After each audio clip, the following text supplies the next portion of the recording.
And welcome back in, everybody, to Game 3, the final game of the Palmetto Games 2025. We are underway here after some field maintenance, and on the mound, left-handed pitcher Parker Davis, a Clemson commit. I'm joined alongside Corey Welch and Banks Faulkner, and Corey's son Colt is also in the booth. So we look forward to bringing you the action as Davis retires Alex Smith from Nation Ford with a nasty breaking ball there. Yeah, so Parker's the most recent Clemson commit, and has been it's been 88 to 90 today. Just showed a good breaking ball there.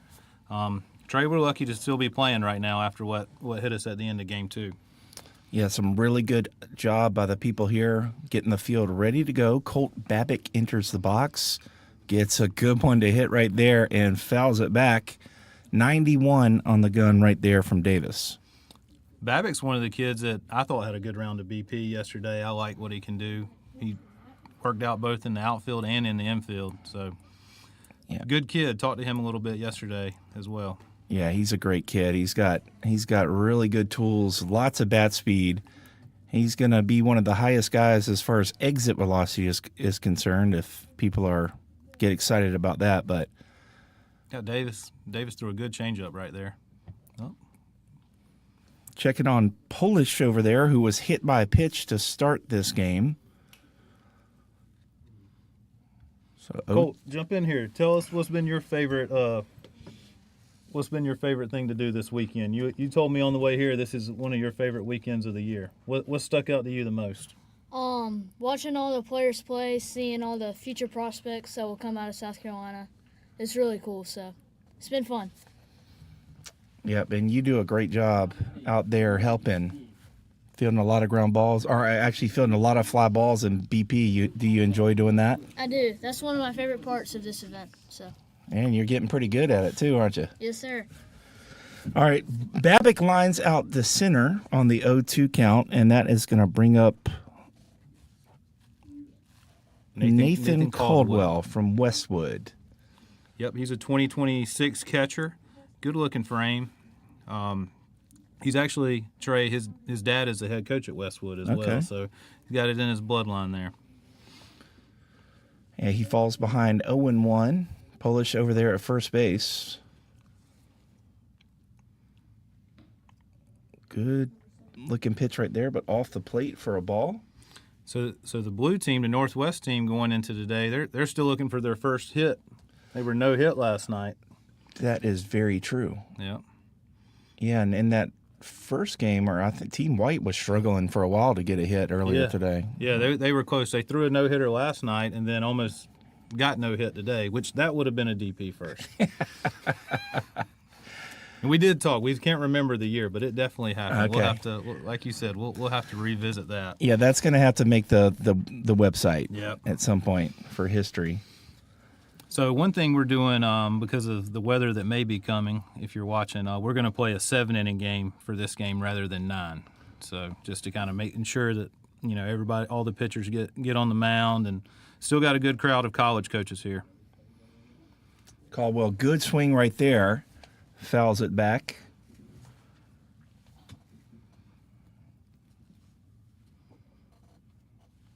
Behind the plate, Luke Young is catching Parker Davis. Here comes the pitch, and that's going to be called strike 3. Another good changeup. So great changeup there from Parker Davis, and he gets out of the first without allowing a hit. And a couple of strikeouts and a good outing for him, the Clemson commit. So after a half inning, no runs, no hits, no errors. We'll be right back.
Back here, the bottom of the first, Bryce Meal faces Parker Davis, hits ball into the 6-hole at shortstop. Good play by the shortstop, gets him by a half a step. That is Parker McGee from Legion Collegiate making a really nice backhand play to start this game off for Team Black.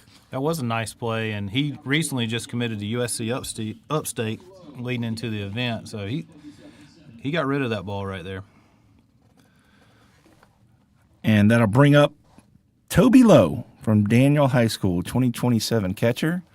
Had the privilege of meeting his little brother. He's been hanging out in the press box here during this DP event. Yeah, so Mill sitting 89 here to start it. Actually threw Parker a changeup on the ground out, but he's now the number one at Catawba Ridge. Caden Glauber, he's at North Carolina. He was a 2026 Trey and actually classed up, and this year in the playoffs, he probably threw the best game I may have ever seen. Meal? Glauber. Oh, okay. Yep, but now Mill's the guy there. Well, Meal makes really quick work of Lowe right there. A good little sequence and 2 down here early. Yep, and send him back to the dugout with a 91-mile-an-hour fastball. Who's got the best bolt so far in this event? Do we know that?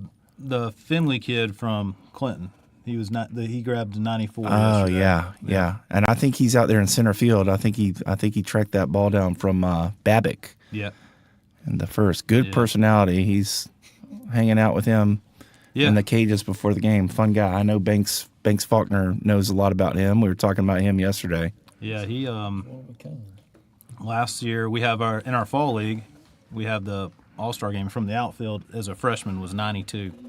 So it was impressive. Well, what's also impressive was that half inning thrown right there from Bryce Meal as he goes 1-2-3 with a couple of strikeouts, getting Liam Purcell right there. So great inning by both of the starting pitchers here. The trend continues with great pitching here at this 2025 Palmetto Games.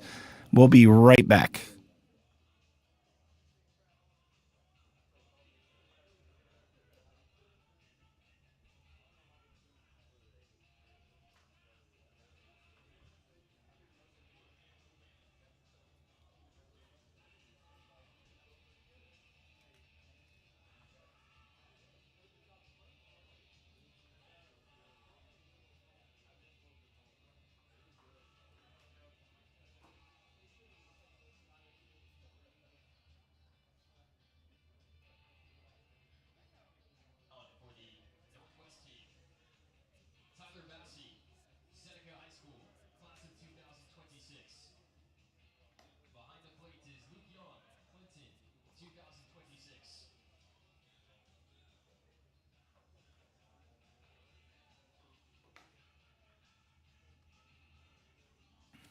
And after a quick first inning, Parker Davis dealing for the blue team and Bryce Meal dealing for the black team, we have another pitch here. 7 innings. We're going to see 7 different arms from both of the teams. And on the mound right now, Corey, is Tyler Vassy. Yep, so Tyler's a 2026 from Seneca.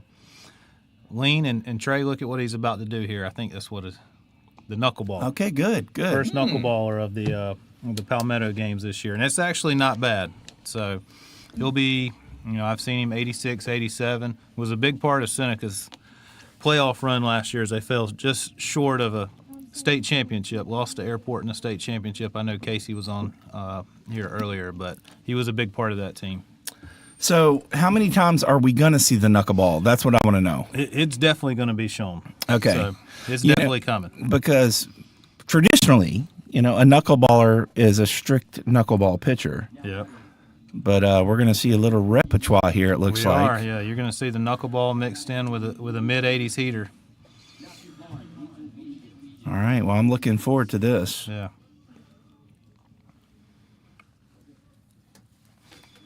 And stepping in for Team Black, Matthew Pond from Legion Collegiate, the left-handed batter.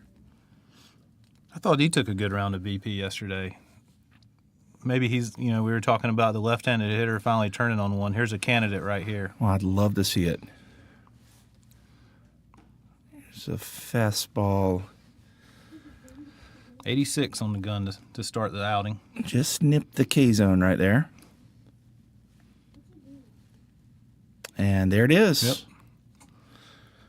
Strike two, a knuckleball. Yeah, just now, showing it early. What's he going to go to here? the thing, let me tell you why I like this, okay?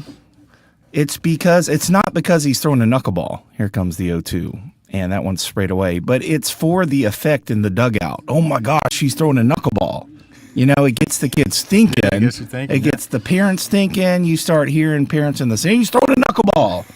And before you know it, you're in the opponent's head, really, with just flashing one knuckleball. Yep. Here comes the 0-2, and he just tries it again, this one in the dirt. One just short. And right before that, you know, he backed up the knuckler with an 89-mile-an-hour fastball that he fought off. So he's got a sequence here. Let's see if he goes back to the fastball here. He throws this knuckleball, guys. I'm not an expert on velocities. I'm not an expert on velocities for knuckleball. That's a hard knuckleball to me, 75, right? I was thinking it might be in the 50s. I think they've got these guys nowadays are just freaks at all levels. That's a good knuckleball with some late break right there that broke right back into the strike zone. Excellent job right there from Tyler Vassy. Yeah. It's a straight knuckleball. That's what, I mean, according to the kid has told me this. It's not a kick change. No, it's not a kick change. Yeah, kick change will sometimes do that. No, this was introduced to me from him from 2 years ago. Okay. So That's interesting. And let's see here, Vassy Seneca. So shout out to head coach at Seneca for allowing the kid to throw a knuckleball. A lot of coaches would scrap that after the first time he spikes one into the ground. And the first time he told him that, I told him not to throw it. I work with one daily that would probably be a little hesitant to allow this. Look at that. I love that. It's got some good action on it, some good late action. Slower. Yeah.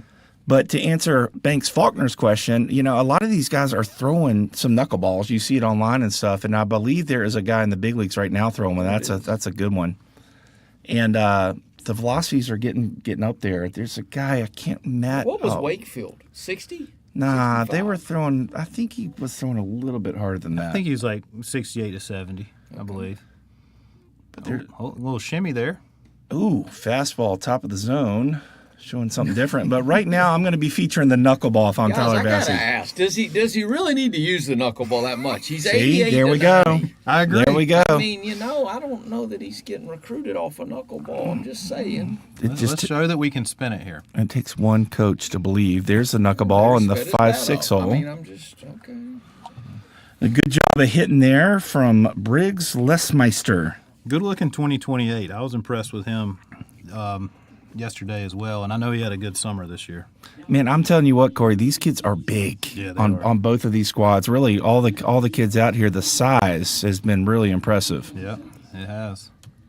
A lot of Daniel and Seneca kids in this game. So, Coach Welch, you've been around this thing a long time too, and what do you attribute the velocity increases to? I know it's a variety of factors, but you gotta agree there's more kids throwing hard today than ever. Yeah, there definitely is, and I think at the end of the day, it's the access to equipment, training, and things. Everybody's on a better plan now than what they have. It's more regimented and stuff like that, and the velocity is the name of the game.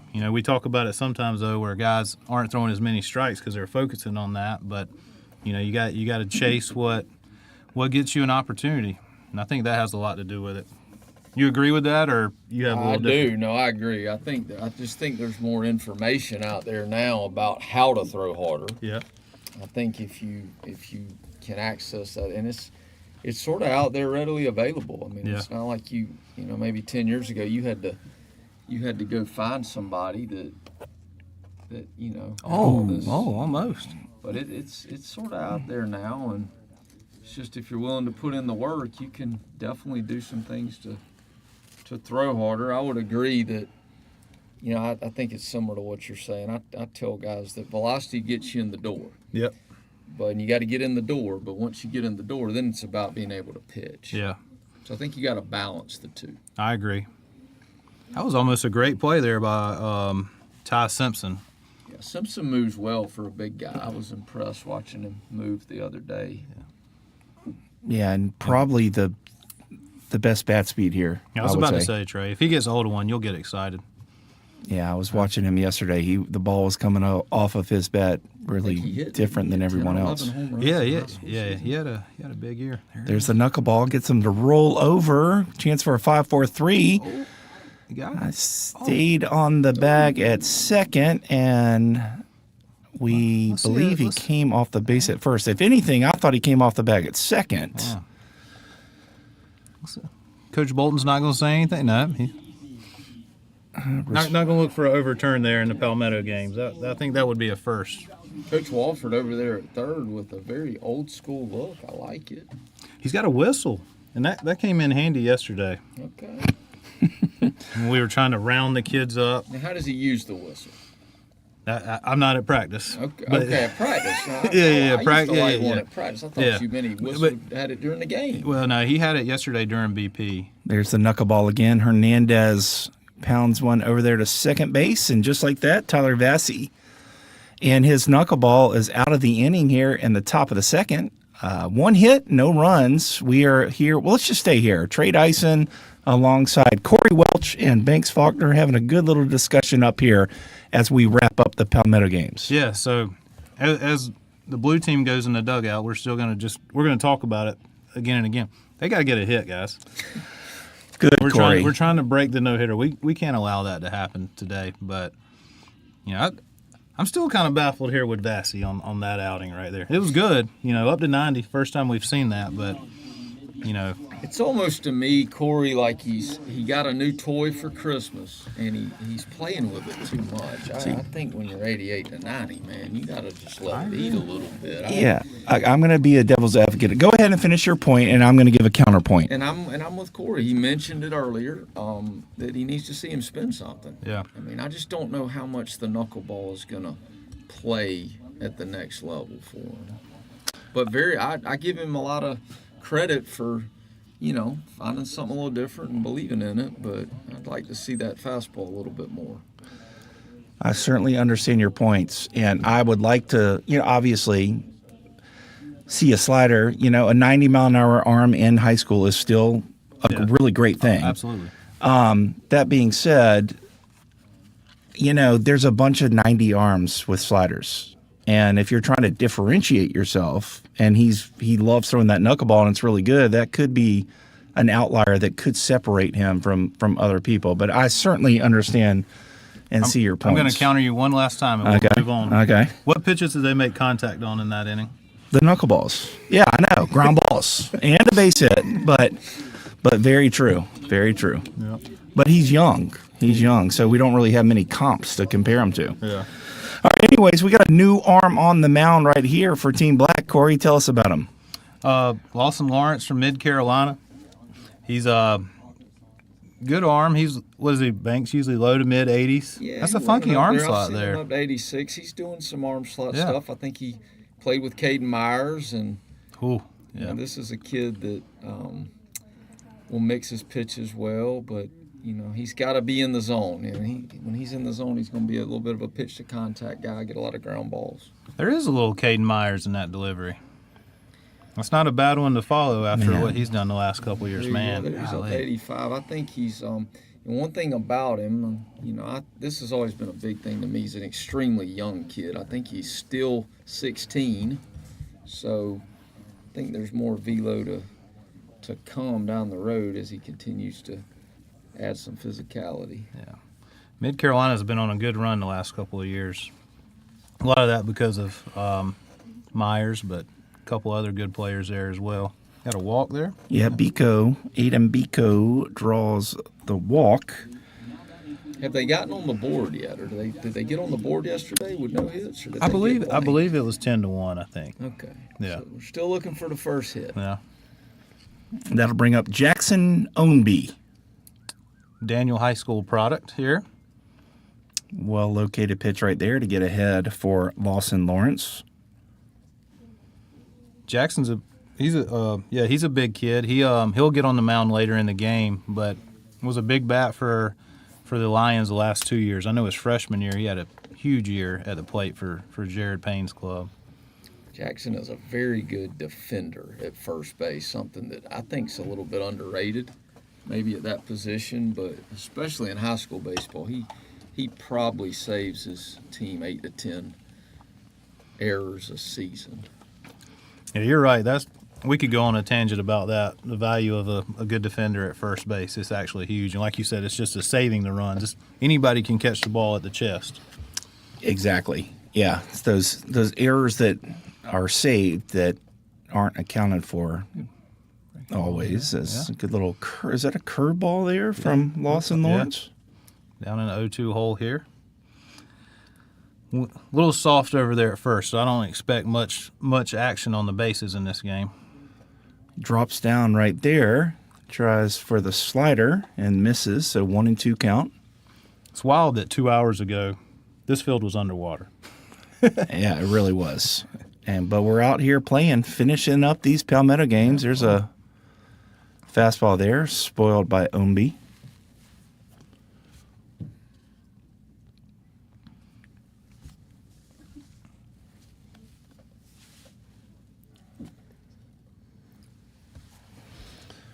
And here comes the 1-2. Lawson Lawrence to Jackson Ownby. Slider pounded over there to third. Over to first is going to be the only play for Maddox Medeiros. So good little play over there. Bremer was looking to throw behind the runner there. That's good to see. Yes, good awareness, baseball IQ type play. Now Austin, he's a lone Wren Hurricane here. He's a plus defender. Grayson Austin at the plate.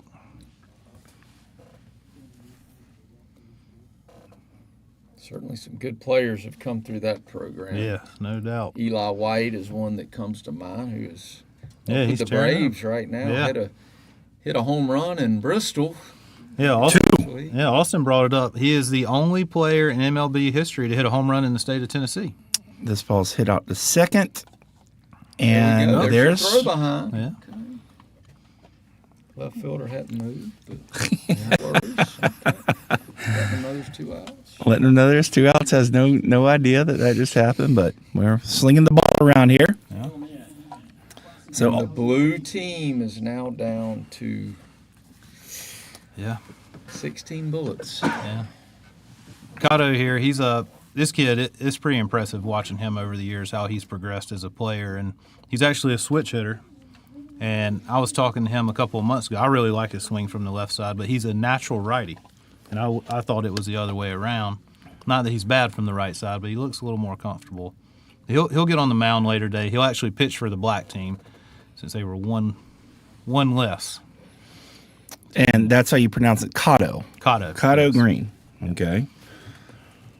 Yeah, if you can effectively switch it's such a weapon for you. Just so many more comfortable at bats you can take, but it does take a lot of work. It does. I kind of go back and forth with some kids that think they switch it. You got to be good on one side before you start playing around with the other. And as I've gotten older, I'm blown away at how talented Chipper Jones was. Yeah, yeah, and you got to be committed to doing it. Yeah. Like you can't go halfway in. You gotta really put the work in, especially on your non-natural side of the plate. Yeah, I've had one that did it in all my years, and that was Zach Cowan. And Zach, it ended up paying off for him because as a young guy, he was much better from the right side. Ended up being better from the left side. Had a lot more power from the left side. Yeah, which is mostly switch hitters are right-handed hitters that turn around to the left side. And I'm just telling you what I learned from Landon Powell, who was a great switch hitter at South Carolina. And he always said that most of the guys are going to have more power from their right side. So Cowan having more power from the left side as Lawrence strikes out Green from the left side. I don't think he was a fan of that pitch right there. Yeah, there's been some tough ones that may or may not be in the K zone, but nonetheless some good painting there from Lawson Lawrence to retire the side here, and we are through 2. Everything is knotted up at 0. We'll come right back very briefly.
he's got going. Beautiful God, weather. that is just All right, great. we're back here in the top of the third. Reese Oakley's on the bump, and we have another guest here. This is Charlie Winsky. So a couple West Side grads sitting here watching a Hannah guy on the mound. It's crazy, isn't it? It is, yeah. So let's see. What we got here? We got a ground ball to first.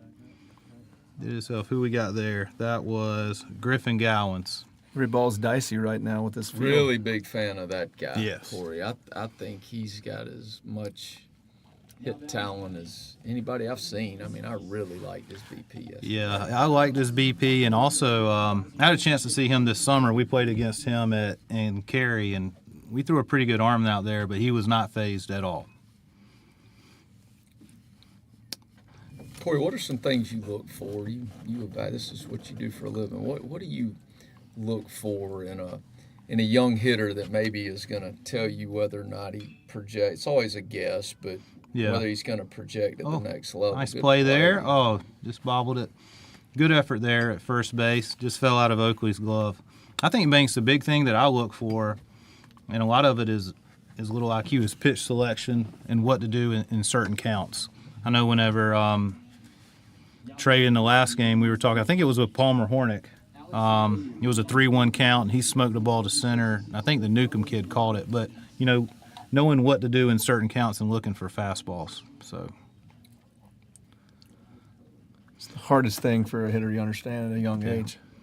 I mean, they get so caught up in their swing, and I'm a pitching guy. Got a breaking ball, so it trickles back to the backstop, while Connor Hooks moves up to second base.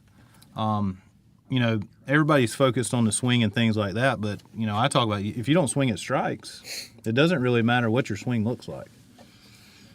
If you're not on time, Yep. it still doesn't matter Doesn't what your matter, swing yeah. looks like. So Charlie, school's cranking up. That means fall sports are. What's on your agenda here in the coming weeks?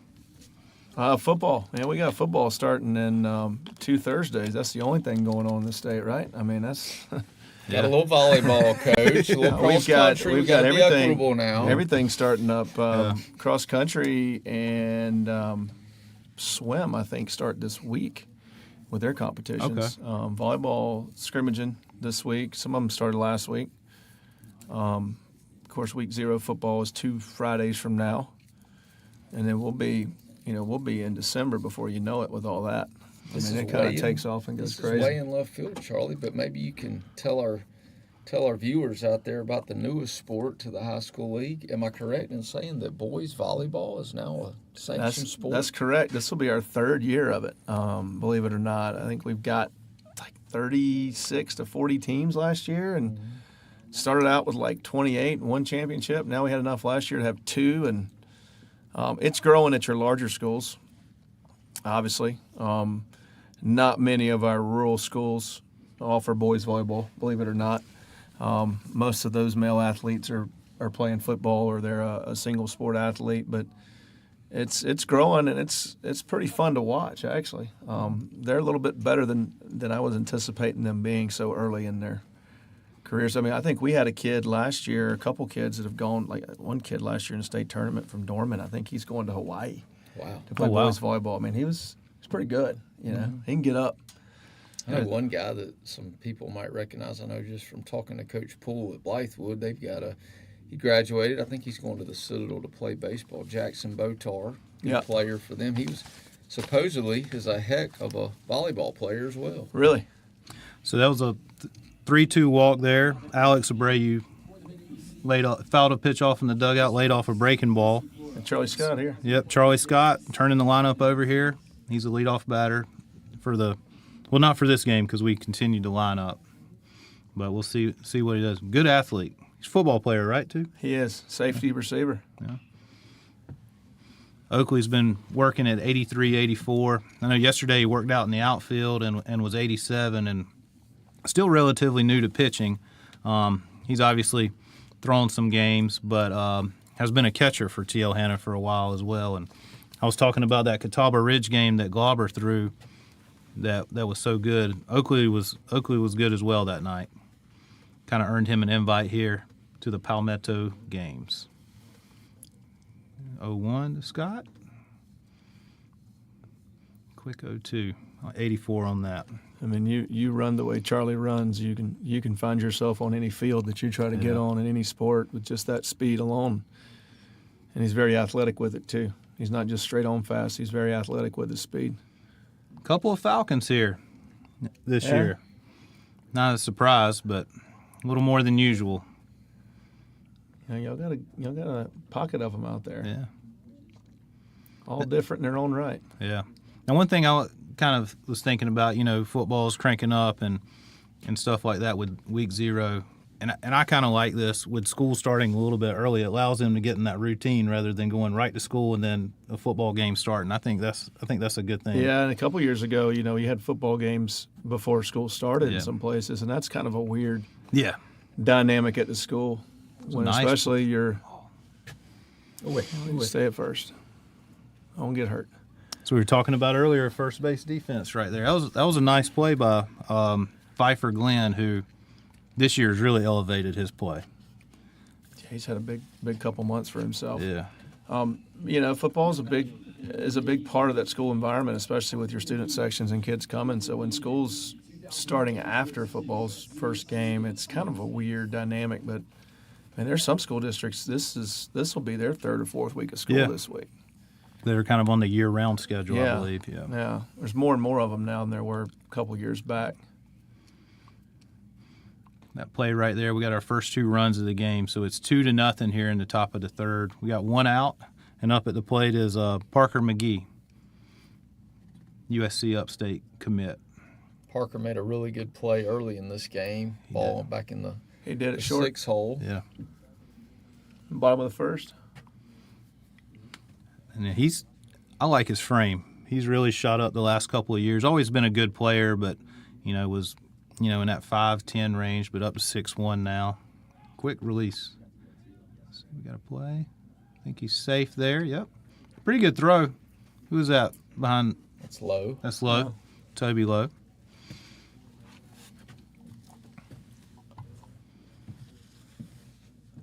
Tough pitch to even have a chance there with a breaking ball going away.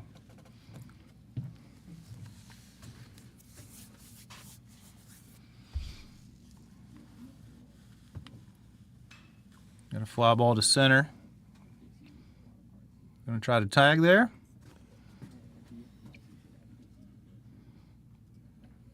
Interested to get y'all's thoughts there. Is that a ball you should tag on? With In his an speed? I would say in an all-star game 100%. Yeah. That's what I call a good inter-squad play. Yep. Hard hit ball Yep. and a chance for everyone to showcase their tools. Is it a smart play baseball-wise? No.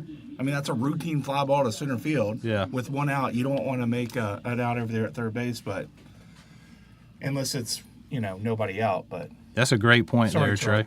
I'll slightly agree with some of that, but I'll disagree from an aggressive standpoint with his speed and a pressure. You want to put pressure on the other team. You think about it, a bad throw, he's walking into home plate. And now pass ball, he walks into home plate too. An error in the infield, he's walking into home plate. So from an aggression standpoint, I love it. Yeah. Especially with his speed, and especially if you've got an older player that understands the game enough to utilize that speed the way he did right there. But I think, like Trey said too, 8 out of 10 times, no. I do. You're scoring from second on a hit. Yeah. But when you got that 6'4", 6'5" speed, I think pressure, unless that guy's got a cannon, I like it. I don't hate it. Hudson just missed that ball. Recent Coastal Carolina commit. But overall, baseball smarts, I think Trey's on it with it. It's not the wisest play. I do think it's more important to be there with 2 outs in high school baseball than college baseball. Yeah. I would agree with that So many 100%. balls go to the backstop. The play in the 6 hole is not going to be made. And two, where that ball's hit, it's a routine fly ball to center, like Trey said. If that ball takes him a little bit towards right field, it's even easier to tag on, in my opinion, because now he's moving away. Yeah, we just wrapped up the top of the third there, where the Mideast team. Ooh. Yeah. Sorry about that. Hadn't seen that this Little weekend. mound slip there from Sam. From Sam. Yeah, he's been throwing on the turf up in Asheboro, so switching to this.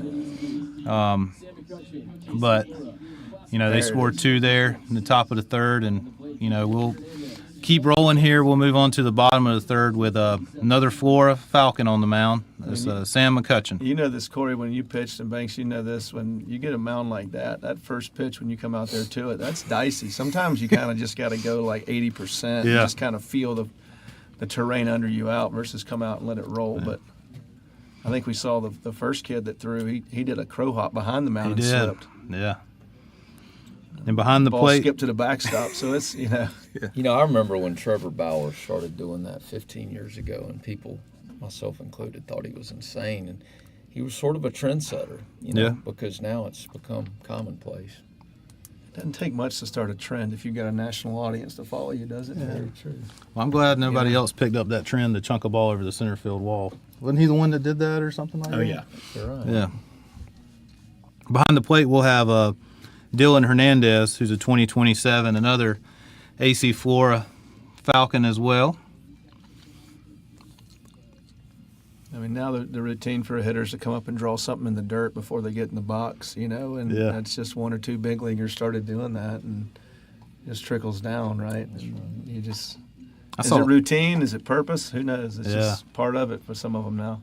I noticed that with Bo Height. I noticed that earlier this summer and even today. Just his little routine. He does something on the first base side of the batter's box before he comes over.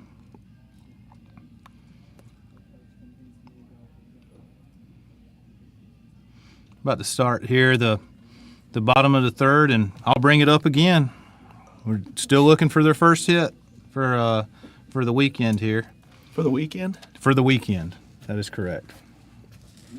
So we're trying to break it. Well, we're going to talk about in fairness to the hitters, I think this is a tough environment because your every at bat is against a different arm for the most part, unless there's no chance you're going to face the same arm twice. Yeah, it's impossible. And so, in a true game-like situation where you might be going at bat and learning from one to the next, your arm's completely different. It's kind of like being a big leaguer now and getting to the fifth inning. I mean, every arm you face from there on is different, right? Yeah. Number from Sam right there. The advantage is on the pitcher in this. Catching up to 88 on the first pitch, and he's facing Easton Thomas. This is a tough T.O. slide. Hanna, boy. T.O. Hanna, yep. If I'm a hitter, man, this is T.O. a tough Hanna. slide. This is almost an Iron Mike slide. His uncle Yep. played on the national championship teams at South Carolina. He did. I grew up playing with Brady. Good Brady player, Thomas. good left-handed His hitter. dad and I grew up playing. His dad, I think, is a year younger than I am. He went to Hannah. Yep. And Easton will jump on the mound here in a little bit, too. It may be next inning. I've changed it. I can't remember, to be honest with you. But the players know and the coaches know. 0-2, breaking ball there.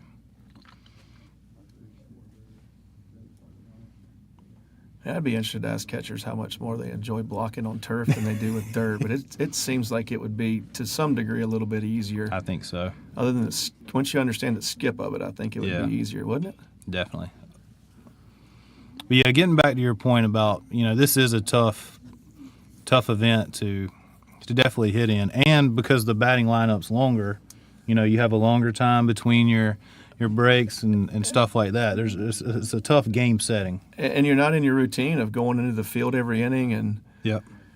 being mentally in the game from that aspect, too, to carry that back to the dugout. So there's a lot of time to sit and ponder or to get distracted, I guess you can, too. Mm-hmm. But you're right. If you bat in the first and bat in the seventh, you might be batting an hour and 20 minutes apart. Yeah. I think mentally that's tough too. You have a tough at bat, and then you got to sit on it for an hour and a half. Yeah. Good breaking ball there to dismiss Thomas. Well, and you don't know what the pitcher's got. Like, especially like if like Thomas there, you're the first batter against McCutcheon. Yeah. So you don't know what his secondary stuff really is. This batter and the next should have a little better opinion of what it is, but Yeah. if he pulls a slider out first pitch right here, this kid's going to swing over the top and never have seen it either. So it's Went with a fastball there, and this is one of my favorite players in the event, and had a huge spring season. And it translated into the summer as well. And this is Carter Kelly.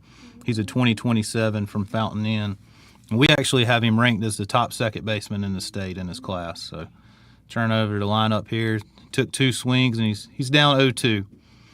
So this is a good middle infield for the Northwest team with Carter and Pfeiffer, and they're hitting 1-2 as well. So They both were in Atlanta together a few weeks ago and Yep, had pretty good weeks. they were.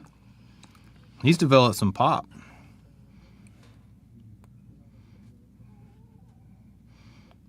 The breaking ball. Some there. blacksmith kid, isn't it, Banks? Yeah, he's like Corey said, he's just very steady.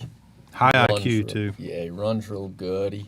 He missed his whole freshman year with an injury. He did. So he really was a little bit of an unknown kid coming into this season. He's had a big year. Yeah, me and strike three there. He played in our fall league. Actually, I think it was before Fountain Inn like really grown into a team, and they didn't have one. So he played over at Eastside his 8th grade year with them in the league. And I remember having that conversation with Blake about how he was going to make an impact right away. So stepping in the box now is, T.L. Hanna. Let's see, 2027 now is a junior, and that's Pfeiffer Glenn, one of the top shortstops in our state.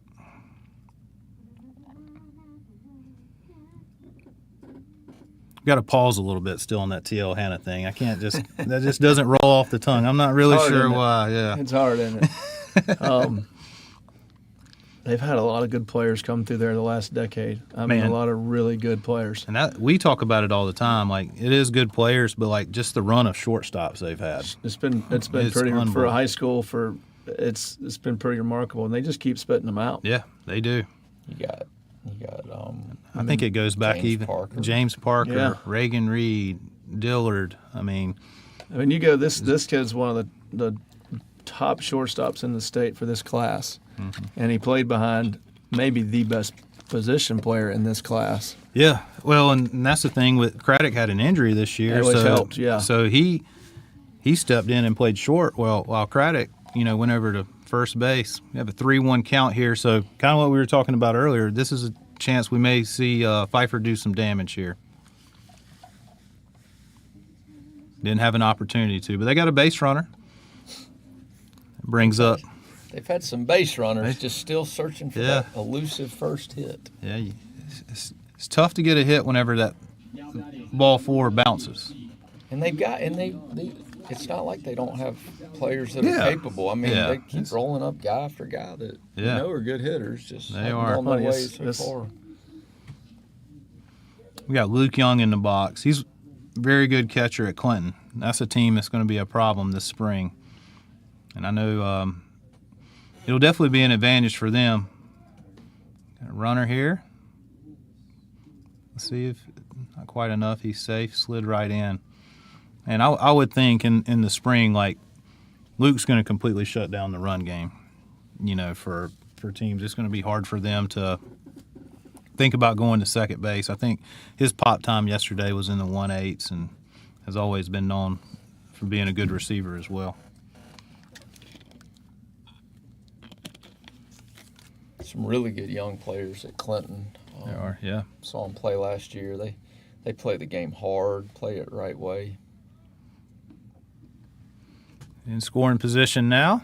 You definitely tell there's a Russell Triplett influence, and Yeah. Coach Spangler is the head coach over there. Played at Newberry for Russell, and they do a lot of the same type stuff. Yep. I got a chance to see them at Emerald early on, and yes, and they're not afraid to use a small ball either. It's they'll put it down and run and all kind of stuff. Was that 2 years ago they won the state Yeah, championship? 2 years ago they beat Yep. Hanahan for it. It's all my years of watching and coaching and being around high school baseball. Some of your better teams are ones that are able to do that. They get on base, they can put the ball on the ground, bunt, they hit and run. They're not selfish at the plate. And Good hack there. those teams are tough to beat. They are. The teams that are sitting there waiting on the doubles and the home runs. Those aren't hard to beat because you can outpitch that as long as you keep base runners off for free. I don't disagree with it, but I think the issue there is if you get down 4-5-0, keeping that. Oh, it's tough to sack bunt or Yeah. try to bunt for a hit when you're down like that. But Yeah. if you're a pressure team and a walk can turn into a stolen base or a hit and run first and third, now you can just do some stuff and now you're down 2. Yep. And then the northwest, Pfeiffer Glenn draws a walk, swipes 2 bags, and then scores on a wild pitch here to cut the lead in half. So it's now 2-1 here in the in the bottom of the third. We got a 3-2 count with 2 outs, and let's see what Luke Young does here. And that would be strike 3 on an 85-mile-an-hour fastball. So going into the fourth here. And I'll tell you, Sam's tough because that fastball's middle top of the zone a lot, and that breaking ball's coming out of that same slot. Yeah. So It is. Man, our guy Chipper down there, has he working. been out there every inning, right? he's working. He has not stopped. So now we are going to have Easton Thomas as he has a discussion here with Toby on what pitches to throw and which ones to call. What finger and means stuff. what, right? Yeah. Still waiting on somebody. I don't think I've seen anybody try to relay any pitches here at second base in the Palmetto games. So Saw something I didn't pay much attention to, but something in Little League maybe that a team was relaying signs. Yeah. And I saw that. yeah, The umpire told him to stop. It's the only league that has a rule against it. yeah, sportsmanship's big in Little League. Huge. Yeah. Speaking of that, we got a team in South Carolina going though. Yeah, That'll be exciting. They're my Little League, man. Yeah. Down 4-0. Yeah, against the team that won it last year, wasn't that right? Yeah, I think I saw that Florida team. I read something that said they had beaten their opponents to include Irmo in that regional like 48 to 5 in every game leading into that one. There's a young guy. 4-0 lead going into the last inning. They walk in on 1 run, and the kid hits a walk-off 3-run double to beat them. I mean, it's incredible, isn't it? Yeah. Kid on that team, a name to just sort of file away. I might mispronounce his name. Joe Galati. Joe Galetti. Okay. 7th grader, already up to 81. All right. So you heard it here first with Diamond Prospects. So not even ESPN knows that name yet. I mean, he'll be in Palmetto games next year as a 7th grader, right? Well, Hey, there was one there this year. Yeah. He's going to Chapin High School. Really? There's and speaking of that with the young guys, I know we talked about it earlier with the 2029s, but that's a class that's going to be really talented in our state. A couple of those guys weren't here and stuff like that. You're But talking about the rising freshman class? Rising freshman class is gonna be really good. They've got a handful of them. got Tyler Hernandez leading off here. Sophomore class, too. Yeah. Easton Thomas here on the mound.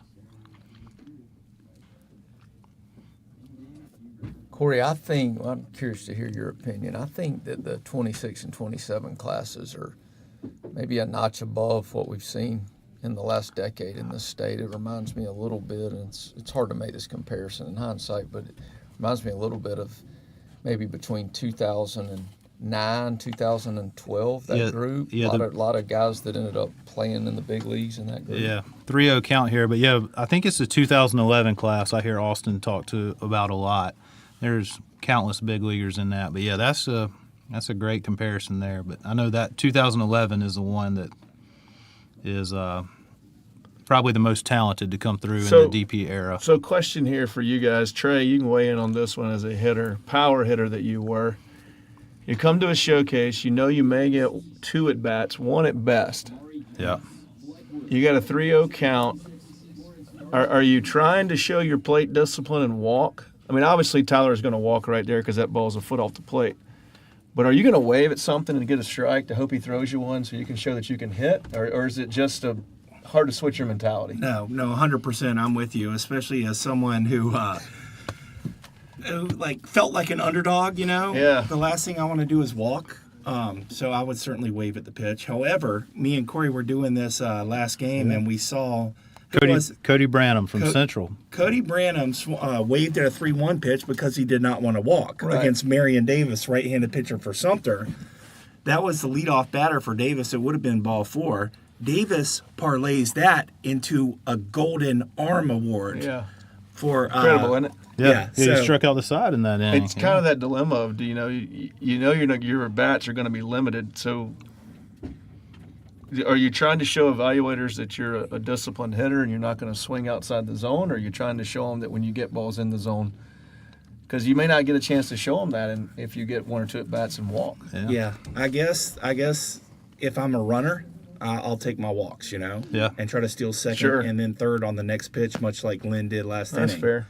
Yeah. Got Amari Counts in the box here, and Man, he's got some juice. That's a good pickup He's a for good. Florida. He's a really solid baseball player. I think he played some first base, and now is mixing in some in the outfield. He goes to Blythewood. We played when Flora played him. I say we. When my son's team played him earlier this year, he played right field, and his motor was running the whole game, and constantly talking out there, constantly saying stuff, and just staying engaged, which is fun to see from an outfielder. Got a 3-2 pitch here, and that is a Foul ball, right? foul ball. That's what you're asking for as a hitter? That's exactly. I know that. Especially hurt. him. You All right, guys, I'm almost embarrassed to ask this question, but I will. So what is I'm very embarrassed. I should know this rule. What is the rule there? If it hits your hand, is it part of the bat? Is it, I don't think the hand's part of the bat. that hit the bat, though. No. I think he said it hit the knob. Hit the knob. Hit the knob, okay. Yeah. Because I've heard it said, I've never thought that the hand was part of the bat, but you hear that sometimes. Oh, So he bleeds gets one he's gonna through get here. an Let's RBI. see. We got a wave here from Coach Walford, and the run. You're not throwing that guy out. That's Chaplain Cox. So he ran a 6.43 yesterday, something in that nature. But Who was your fastest runner? it was Chaplain. Chaplain Cox. Yep. Okay. He was our fastest yesterday. Now in the box we have Roper Winsky. It's the first time you've been in a box calling a game with your son. It's not on a live mic when he's hitting for sure. I'll let you take this one. Well, I can tell you from his mentality, if it's close, he's going to swing. That's just kind of typically.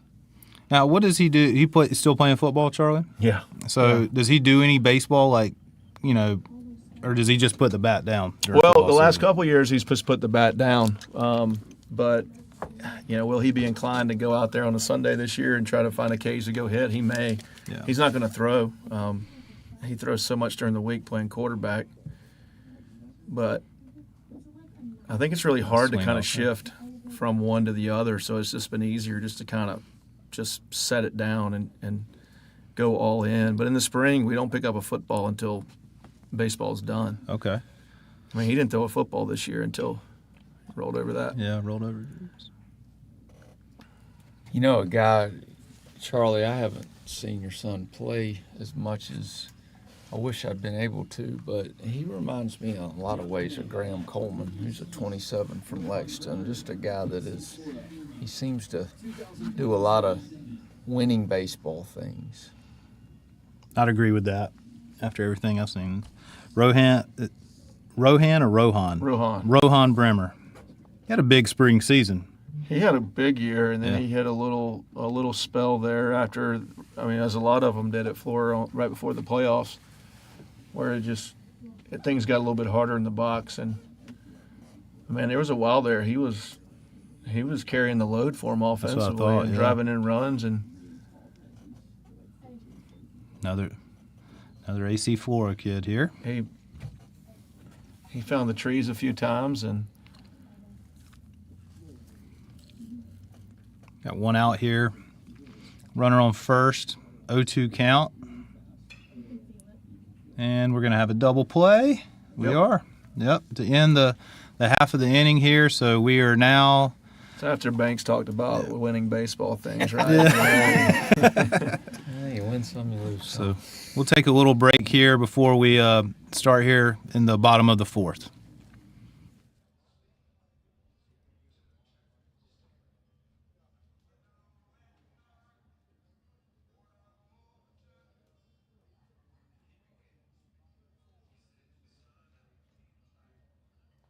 Taking the mound for the Mideast team, Chase Anderson, West Florence, class of 2026.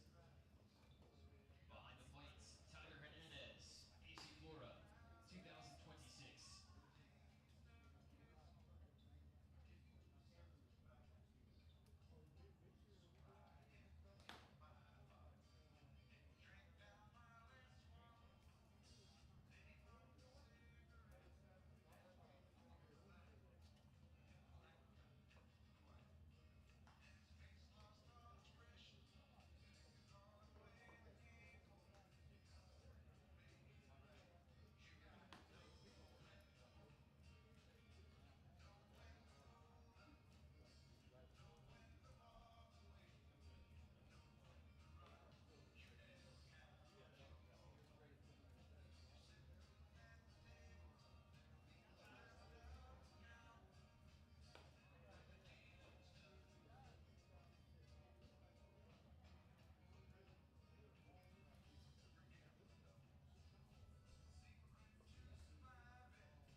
All right, we're back here in the bottom of the fourth with the score being 3-1, and on the mound we have Chase Anderson, who's a 2026 from West Florence, the Knights, who had a good spring season. First pitch he delivered was a foul ball that was up to 88 miles an hour, so good start there for the first pitch of the game for Mr. Anderson. And in the box we have Griffin Gowans, which we talked about earlier as one of the better hitters here in the event based off the showcase portion yesterday. So is this, we got a West Florence kid here on the Mideast, which is essentially Columbia, eastern Columbia, Richland County up to Rock Hill. Mm-hmm. Is that just from a number standpoint to kind of give an extra arm? That's definitely the motive there, and as the ball's hit pretty well to center, but will be caught. Yeah, Charlie, that is, and obviously, with Richland going to the regional for in Legion, it kind of left them a little light, and it gave Chase an opportunity to join us for the Palmetto Games, which he just got in this week. So Ty Simpson steps in, which we talked about earlier. He had a big spring season with a lot of home runs. First pitch up there.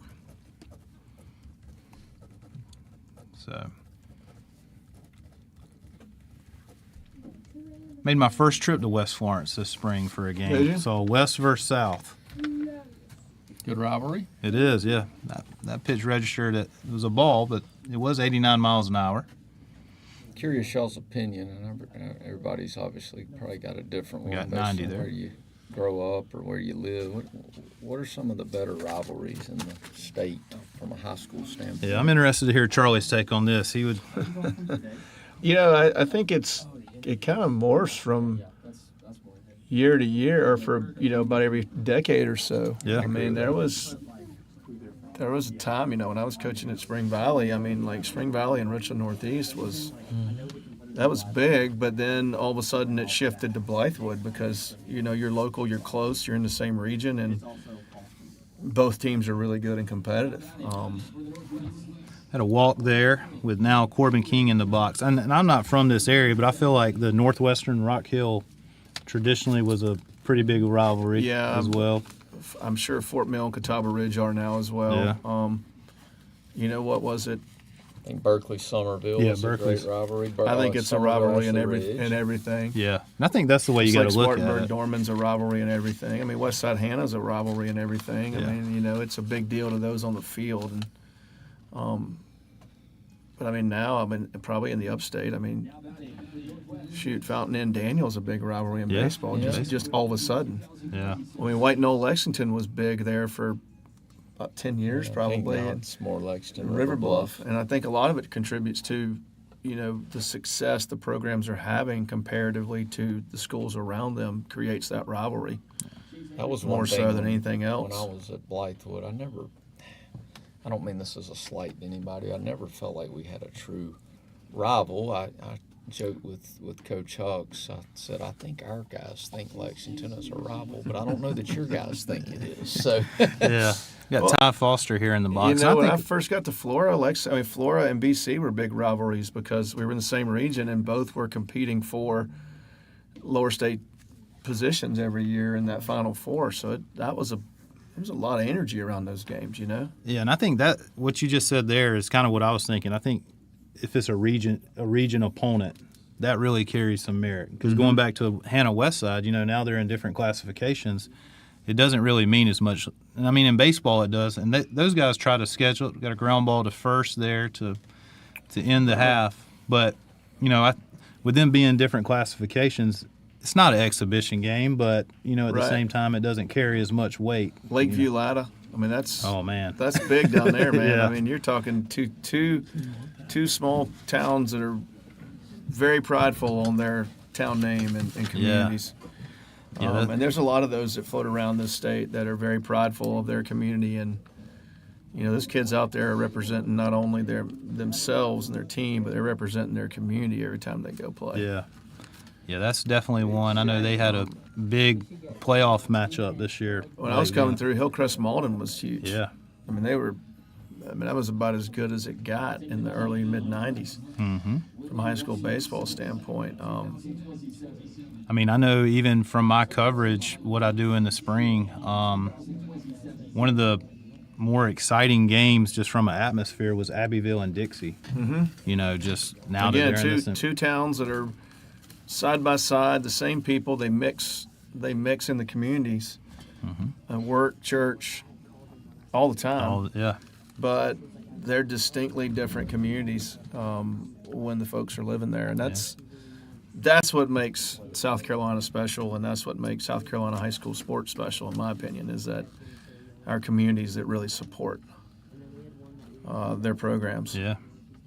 So we finished 4 here in the Game 6 of the Palmetto Games. Now, you know, like I said earlier, we're not playing 9 today, unfortunately. Just trying to get everybody in here, but it's 3-1 as we move to the top of the 5th. And on the mound, we have a newcomer to South Carolina. He's coming from Georgia. It's William Russell. It's a 2027 arm for the Seneca Bobcats, who fell just short of a state championship this past year, but you know they'll be right back in position with William Cutshaw and Tyler Vassey that we saw earlier, and now have added Russell to the rotation. So in leading off for the Mideast is and Trey, I haven't been pronouncing the names as you have, but Carson Politich from Clover. That Daniel and Fountain Inn and Seneca. Yeah. That's they all have some arms and they all have some players. I mean, a lot of players, not just a couple. That's and a rivalry. Another one going back to Fountain is the Fountain Inn Lawrence rivalry, being in the same region. You know, relatively close as well. So naturally, I think everyone thought it would be Hillcrest, but and I think baseball wise, it's some of it bleeds over from other sports. You know, for years in the upstate BHP, Daniel was a huge football night. Yeah. A huge football night. I don't know that they looked at each other as rivals in other sports as much, whereas maybe Wren and Daniel were more so everything for a while there. But, you know, to have a rivalry and to have it a healthy rivalry, somebody's got to you got to exchange some wins every now and then, because if you're one-sided all the time, it's not really a rivalry for one side as much as it is for the other. Yeah, speaking of that, just to chime in real quick, you got to be thinking Lenore Sellers is going to be taking down Cade Klublik again this year. Yeah. Well, I mean, I would guess that rivalry, just the last couple times, it's started to turn back to being maybe a little bit of a rivalry. Yeah. It was a domination for about a decade, Trey. Yeah, we got to just for a second. We'll switch back to the game Getting it before we amped go up into here, this right? honey hole. Oh boy! But we got Every time for me to pull the plug out of here. Got a strikeout by Russell. Fastball's up to 87. Showed a breaking ball as well. So, yeah, I mean, I can kind of relate to that. I mean, Georgia. I'm a Georgia fan. Safe there. Got down the line. That was Alex Smith from Nation Ford. But, you know, Banks, we were talking about the Georgia Tech game, the wild one this year. But, I mean, I don't look at Georgia Tech as a rival just because, I mean, they haven't won. That's right. I mean, I would say in the that may 80s, change this year. The 80s, when I was young, growing up, Clemson, Georgia was the rivalry because South Carolina wasn't a factor. Yeah. It's all about being competitive. So, Colt Babbitt here in the box. It's from he attends Hammond. Breaking ball there. I think you hit on it. I think it's about, which teams are good and relevant in that day and time. Right hand has gone up a lot for the official here. Oh, we thought about running. And Smith's a good – he swings the bat well. Got a chance to see him a little bit this spring, and he earned his way here for that and got down the line there. I feel like Georgia's got like 3 rivals. I think they do. You got Georgia Tech, obviously. You got Auburn. Proximity, and then you've of course got Florida. You know, one thing to think about with this event too, and I don't know, not really for an excuse for any of the kids, but a lot of them haven't had live ABs in a week Yeah. or two or 3 weeks, and it's not like they're coming out here and facing, you know, bad arms. Yeah, it's not. Yeah, You're facing guys that you would like to have some rhythm and a little bit of consistency at the plate, and then Yeah. some of them hadn't probably had a live AB I'd say 2 game weeks. like in 2 weeks. Yeah, 2 weeks. You know, and that's key. It gives them a little bit of time off, but at the same time, you know, if you're not doing it every day, definitely hinders you. Got a 1-2 count here. Stole that base pretty easy. Me and Trey talked about that earlier. Did we? Beat that out. So he beat it out. Tomei Higgins there with the safe call. So we have first and second with 1 out. That wasn't enough for him to. You think he could have pushed the envelope there? Kind of like we talked about earlier with it being a showcase of trying to go to second and third there on that slow roller. That's just an instinct play, I guess. But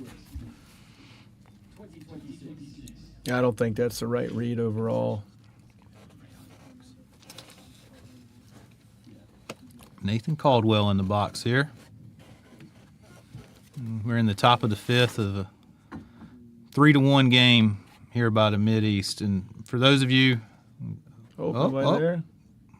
did a little inside move there. Pickle game is over. We might get it. Oh, Get back in there. he got back in there. Yeah, on the previous broadcast, I brought that up. You know, I'm bringing up stuff like this. That should be a balk. The inside move needs to be eliminated from the game. Although, shout out to the pitcher there for doing it. That's an interesting take there. Spoken like a true base stealer, right? That's right. We got Trey, a did you runner. swipe any bags in your time? Yeah, like whenever I got the green light, for sure. Trey's a big green light guy. Coach Tanner ever give you the green light? Yeah, very rarely, but every once in a while. Yeah. Yeah. I'm a believer too. I think it's hard, and you know, we do this a lot in the summer. And I mean, I'm reverting back here. I'm doing some youth stuff. Like I don't like to give the still sign. Like making someone go, kind of. I feel like it could cause them to second guess. Whereas if you just know in this situation, and you feel confident in it, you're going to be safe. So more of a give them a sign when you don't want them to run Yeah, versus agree. you got the green light unless I say no. Delivered there. Yeah. Oh, yeah, snap throw. Especially at the younger levels, if you can instill in the young player what the green light means, sometimes you have to give them a nudge and say, Yeah. listen, you have the green light. That means I want you to run. And sometimes you got to force them to run, but the earlier they learn what the green light means and how to take advantage of that, the better base stealer they will develop into. Got a hit by a pitch there. That'll send Nathan Caldwell to first base with Matthew Pond stepping up in the box here. Well, it's funny, you know, I spend the summer with Coach Hucks, and, you know, he'll give the green light, and he'll, you know, after about 3 times, and then he's having a heart attack over there, it seems like, because the kid is still there. I'm like, well, just put on the still sign there. Tell him what you want him to do. Yeah, just tell He's him. not reading you. Yeah. You did hit on something. I think it's important. I've got a youngster too, and I just think it's important that you allow them to learn the game themselves as much as you can. And I love this technology we've got in the game now, especially at the collegiate and pro levels, and I like it at the high school level with the catcher. But the idea of giving it to everybody on the field at the high school level, to me, is just one of those things that now these kids won't have to think for themselves ever. That's right. Because the He's coach will stealing be able there. to tell them. I think he got him. Yep, he did. And they'll be able to tell them every step to be all the time versus them trying to figure those things out and actually develop a little bit mentally. Yep. So we got a throw out there, caught stealing. I believe that was Toby Lowe. Recording the third out there on a stolen base attempt at third. You got Coach Waddle crossing home That's right there. Yeah. Like he thought the guy was in based on that hand motion. So Coach Waddle does a great job on the field for us. Him and Tony Osterman are two of our field guys, and I mean they're so valuable in, making sure these guys get to where they need to be. Like that's important, just to have that management of making sure it goes smoothly. And that's the cool thing about the Palmetto Games is even though it is an exhibition and how it's set up, it does feel like a game as well with the umpires out there and stuff like that. So, got a lefty warming up here. It's personally my first time seeing him. Scott Graham, 2026, attending P27 Academy this year. 6'2", 160. So we'll see. I'm going to bring it up again here. Got to cross the plate. Anyone want a hot dog? If you guys want a hot dog, free hot dogs downstairs. I'm good.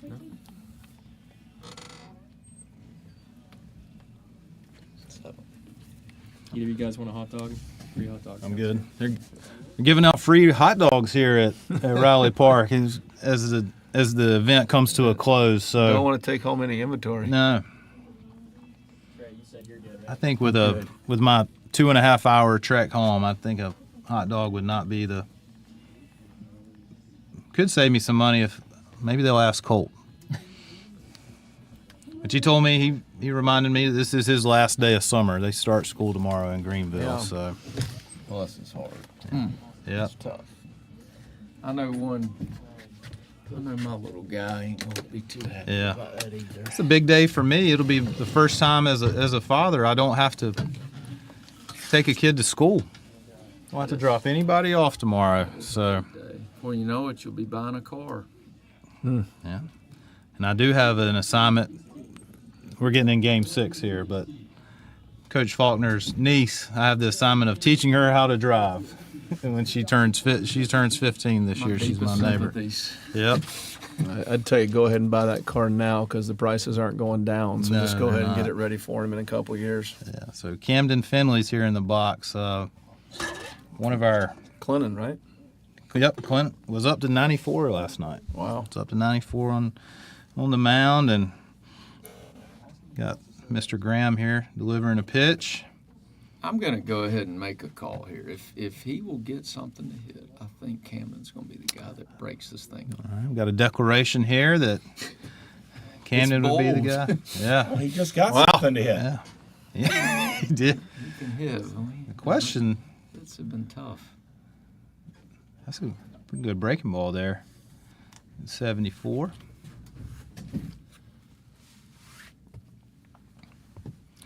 But yeah, so the Midwest team is the tournament champion. That was finalized after game 2. We got a 1-3 little PFP down the line. Man, I think, did y'all talk about the bunt last night? If that should happen in the 7th, did we talk about that on air? Is that how you break the no hitter? We did, and I think you got to do it I now. heard a little birdie that told me that you had said the bunt wasn't allowed. Yeah, it's not allowed. We did talk about that, but desperate times. Here, got So Parker Davis. You don't allow the bunt for hits in the Palmetto games. I mean, we talk about it before, and I know that may be a tool for some of these guys, but at the end of the day, the coaches here see them hit. So I think the one that I did a couple years ago encouraged to do it was EJ Grant. Yeah. West Side. He could really run. So left on left here. I was going to say after this year, coaches might be requesting to see some guys get the ball on the ground a little bit with the bunt. Yeah, good. I know my son was in the dugout with the Northwest team, and he told me last night they got no hit because Coach Bolden wasn't giving any signs. So, yeah. There's not a sign for get a hit. No, not a base hit sign. If there is, we would not be here today if we knew what it was. It's always my favorite when you go to a game, especially a younger game, high school, sometimes varsity, but usually like JV, and then you get younger kids down. First batter, the first inning of the first game, before the first pitch, the kid looks down, the coach goes through signs, and you're just kind of thinking like, what sign are you giving him? There's nobody on, nobody's seen a pitch. This is going to be the first pitch of the game. Like, if you wanted to bunt for a hit, you should have told him before you walked over there, right? Yeah. Good breaking ball there for out 2. But yeah, you're right, Charlie. Whenever I'm coaching and I see a guy with nobody on give a sign, I typically like my chances in that game. Well, I won't say that. I just question like, what are we putting on? Yeah. What do they know that most people don't? Good fastball there, mid-80s. And I get it. It's for the kids. You're trying to teach them to look, but first batter of the game, man. Like, Yeah. I think you'd have had that discussion before you went over. Strike 2 there. man, he's eating that outside corner up. Yes. He really is. And you were a lefty. There's a difference between 83, 84 with a lefty versus a 83, 84 with a Yeah. righty, right? There is, yeah. Definitely. And 3 pitches, and that's the third out. And that puts a lid on the 5th inning here with the score being 3-1. And we're going to take a quick break, and we'll return for the 6th inning.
Did we just get a hit right there? Nope.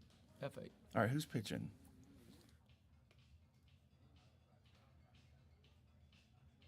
Carlson from J.L. Mann. All right, we're back, everyone. Top of the 6th inning. And new pitcher for Team Blue, number 22, Josh Carlson from J.L. Mann. We'll bring you in after this.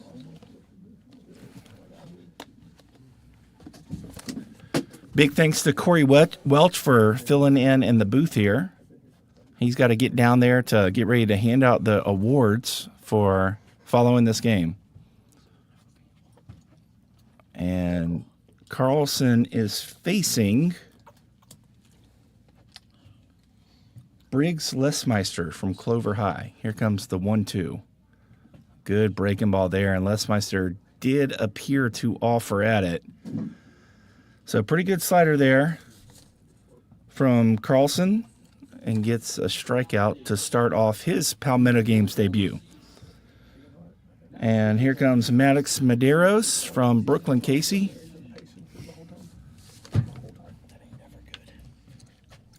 We got on him last year at the end of your meeting. I said, how often do you drink caffeine? He said, not very. Got a pitch to hit right there, fouls it back. But yeah, every game day. I'm like, do you think that might be why you're so amped up?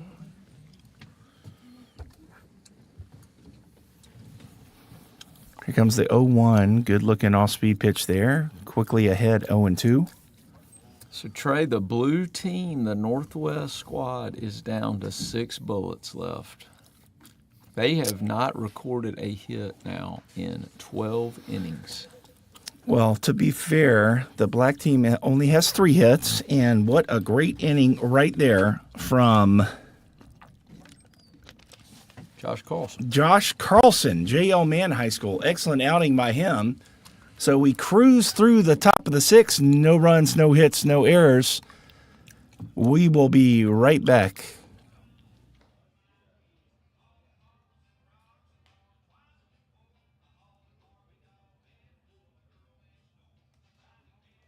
Taking him out for the Mideast team.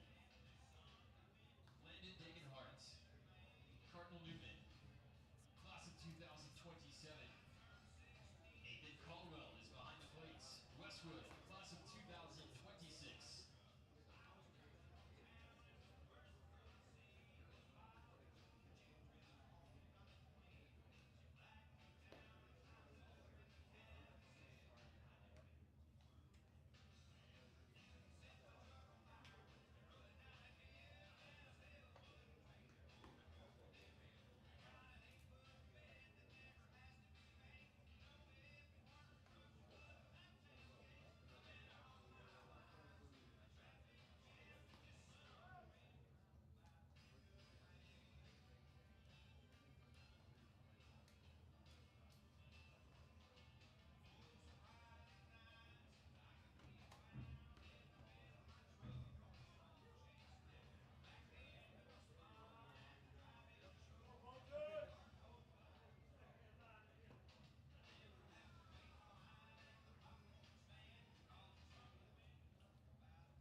All right, welcome back in, everybody. Wrapping up the Palmetto games here as we head to the bottom of the 6th.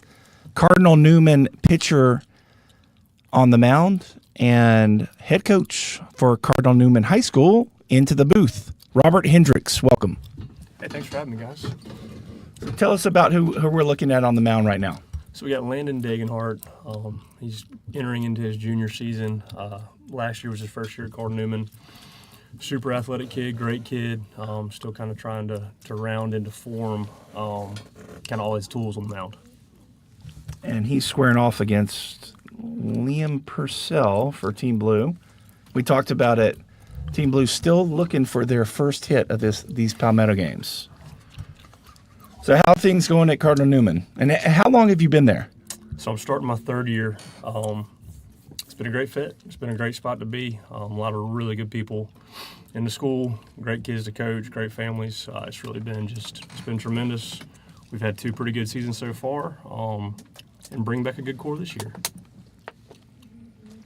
And tell the folks at home, I guess, who's in the conference there that you square off against. Yeah, so our region is kind of the Columbia Skeezy schools. So we've got Ben Lippin, Hammond, Heathwood Hall, Northside Christian over in Lexington, and then we get to travel across the border into Georgia and play Augusta Christian as well.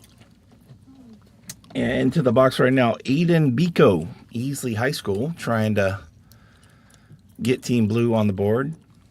And my wife teaches at Ben Lippin, and my kids go there, so I was very familiar with that program this year. They had a really good team, a lot of good players. They had a heck of a team. That lineup was tough, 1 through 9, and Sean Lee was pretty special on the mound for them. Heck of a run. I hated, good people over there. I hated to see them kind of come up just short, but Hilton Head Christian was a heck of a team too. Yeah, they were. And what do we have here? A hard ground ball through the right side. Team Blue has broken up the no-hitter, courtesy of Aiden Biko. Biko from Easley High School, a Spartanburg Methodist commit, rolls one through the right side, and we have action here for Team Blue. And as they say, Trey, the long national nightmare is over. They have finally got in the hit column. Yeah, you were talking about, I heard you guys talking about power ground balls over here. That was a definition of one. Anything to get the job done as Grayson Austin steps in for Wren High School. They say hitting is contagious, so once you get the first one, look out. And then, Coach, you've also got your first baseman over there. Tell us about him. No, that's not one of ours. I don't Oh, think. that's a floor guy. Okay, Rohan. I'm But sorry. we've got a couple. So we've got Alex Abreu at third base right now, and then Third base. Chaplain Cox and Connor Hooks, who aren't on the field currently, but are in the dugout. So yeah, we're fortunate to have 4 guys represented out here this weekend. It's extremely impressive. This one over the head of Grayson Austin. Speaking of first baseman, Trey, I would really like for Rohan to play behind the runner here, considering there's 2 strikes. The bunt is not in play. Yeah, the only thing I can be thinking about right now is maybe he's trying to turn 2 and wanting to avoid a bad hop, or maybe he's just preconditioned to consistently play bunt defense. Yeah, your guess is as good as mine. We'll see how it works out.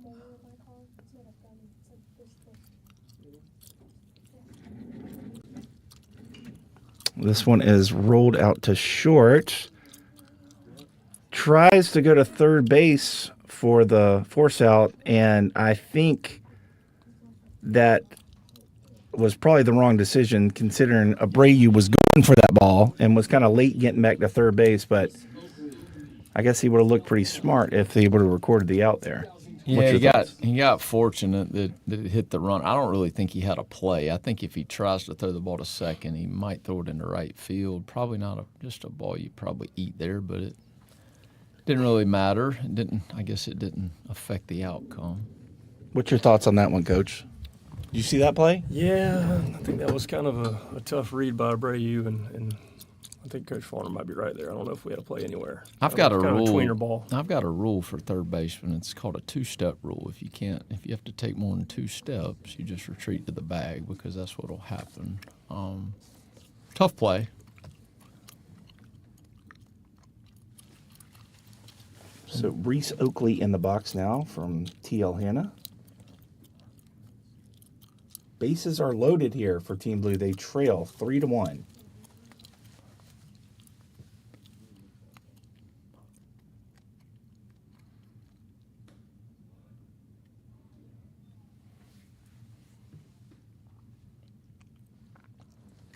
Look like a pretty generous strike call right there. Yeah, that's a tough one if you're a hitter. Here comes the 2-2. This one hits him. Clipped him. So Team Blue on the board, courtesy of a hit by pitch from Reese Oakley. We are joined in the booth with Robert Hendricks, head coach, Cardinal Newman. Any other exciting news that you want to share to the baseball community in South Carolina, Coach? I don't think so. Nothing on my end. Just excited for some cooler weather. I hate we had some rain today, but great weekend of baseball down here in Sumter. Absolutely. Palmetto games are concluding here. There's a good swing. This one's hit out to center field. I believe that's Colt Babbitt over there. He throws to third base. Probably the smart play there. So a sacrifice fly from Easton Thomas. And just like that, Team Blue has tied it up.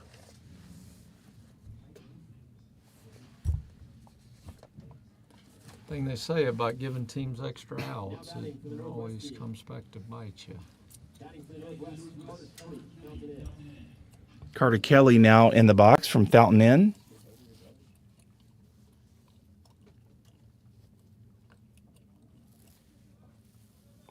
And that one gets past Caldwell, so the runners will advance, and Team Blue's got a chance to take the lead right now.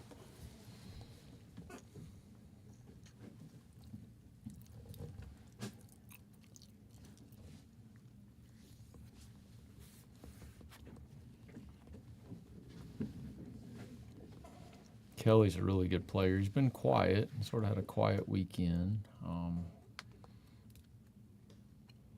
Definitely a guy with a big hit tool.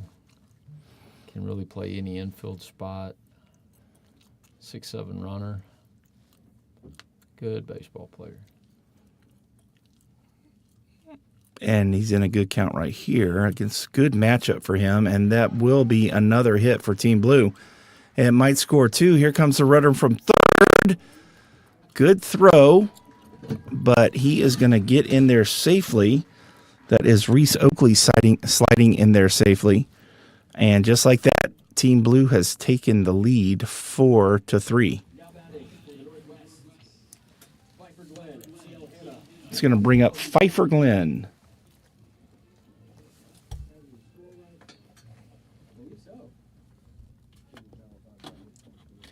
Coach, how's tell us a little bit about you've obviously been in the game now for a while. Spent a lot of time at Lexington, and then you went over and took over at Spring Valley, did a really good job with that program, and now you're at Cardinal Newman. What's one of the biggest differences you see in coaching at the Skeeza level as opposed to coaching at the 5A high school level? I think the biggest difference, and I think it's some really, really high-quality baseball. There's some really, really talented players, I think, at any level in this state. I think the biggest kind of thing we see is maybe some of the depth not really being there. We can kind of, even for us, when we go and get the opportunity to play in some big-time tournaments, last year we were fortunate enough to go to AC Florida and play in the Forest Acres Classic. We kind of can struggle when we get into game 3 and 4 and kind of have to get into our bullpen. Just our depth isn't quite as deep. Our numbers pool isn't quite as big as it might be at a big-time 5A school. Have you had to change the way you practice based on that, or is it pretty much the same? It's for the most part, it's pretty much the same. We might have to adjust some things. We can't go, as much 2-3 guys at every spot during practice and running a full, maybe varsity JV to kind of have some guys push each other. We might have to divide up a little bit more, manage our time a little bit differently. But for the most part, it's still baseball, and we're able to get a lot of really good work in. And we, like I said, I think we've got great kids and talented players. Yeah, I would agree. I think for people that might not be familiar with Skeeza, there's, I think, in the last really 6, 7, 8 years, the talent, you see more and more really talented players at the Skeeza level that would, if they were at a 5A, 4A high school, would be in the lineup that are really good players. To me, the arms at the Skeeza level have improved tremendously. I can remember 10, 12 years ago, if you threw 85 at the Skeeza level, that was unheard of. Yeah. And now it's fairly commonplace. You had a guy yesterday that was, 91, maybe 90. So, and that's, and I'm sure you've faced guys that can do that. So. Yeah, absolutely. I think last year in our playoff run, I don't think we saw an arm, below 84, 85. So, you kind of have to bring it every game still. I think it's great baseball, and I think it's definitely improved. I was really fortunate to take over a program that the guy before me, Charles Assey, who's our principal now. Coach Assey's kind of been everywhere in the state, and I think he really took that program and kind of brought it into 2020 or whatever you want to call it, kind of caught it up to some of the public schools in the area and put it just in great standing. We are joined by Robert Hendricks, head coach, Cardinal Newman High School.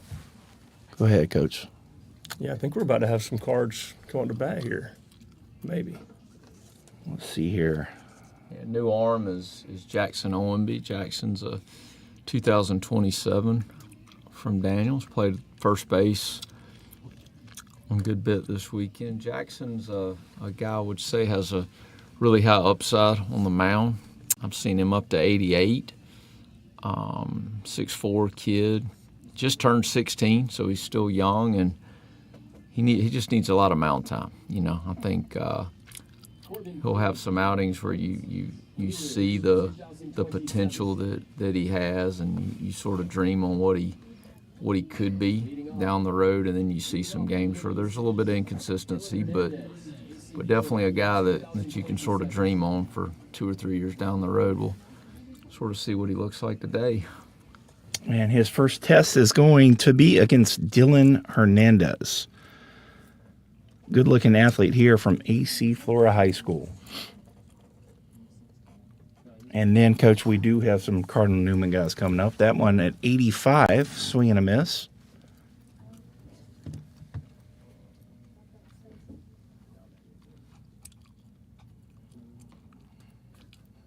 Good little breaking ball right there. Generous pitch, I thought. Yeah, we've It's getting late. had a pretty generous zone, especially on that outer half, pretty much all weekend. That one's taken for a ball.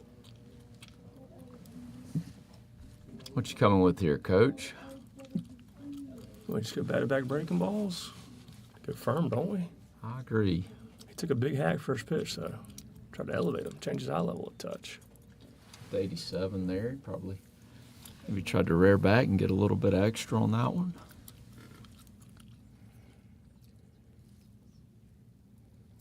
It's a big pitch here. We saw Northwest have some action with some free bases last half.